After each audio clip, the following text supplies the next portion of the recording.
Hi, in this video we'll see how to get a records with missing values. We use isNull operator to find out the missing values.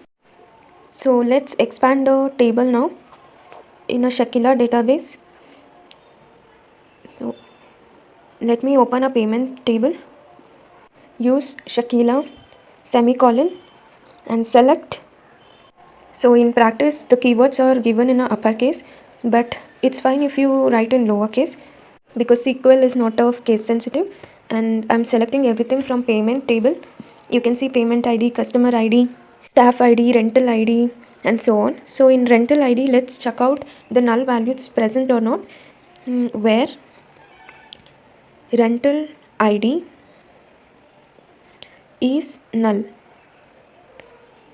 Okay.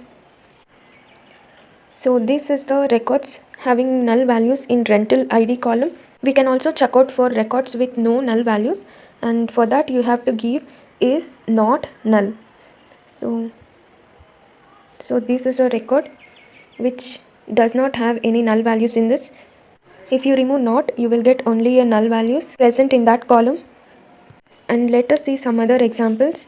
I'll expand the sys configure table from sys database. I'm using sys and select everything from sys configure, and the column, let me make it as a comment and run. So these are all the columns present here. I'll take value column.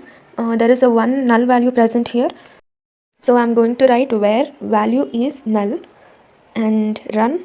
So you have got a record where you have a null value in value column, and I'll check for not null.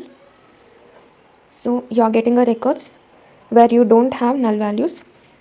Let's have a look on in operator now. Going to expand a language table now in a Shakila database. So use Shakila semicolon and select everything from language. Yes, language.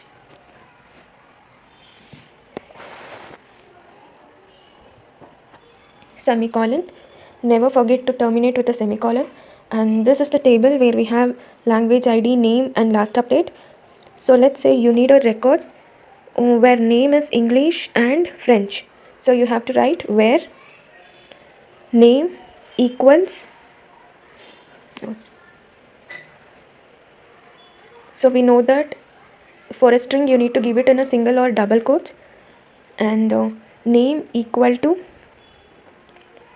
French.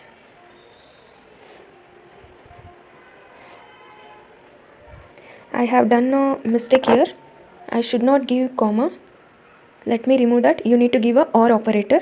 We need to combine two conditions with or operator. So we got a result. This is the record having English and French in a name column, and we can make it even more simpler using in operator instead of using or operator and combining two conditions. So let me give where name in parenthesis, and single or double quotes you have to use when you're writing a string, and French in a single quote. Okay, I'll close the parenthesis and semicolon, run, and we have got a same result. So let's see entire table now, and you can see there are many languages, and you can give one more search condition here. I'll give Italian. Okay, and remove this comment, run. So this is the result we are getting. Instead of using or operator and combining two conditions, you can use in operator. If you don't need a record containing English, French, and Italian, you can give not in operator for that. So you will get a records which is not containing English, French, and Italian. You can see the result here. So this is all about in and not in operator. Thank you for watching.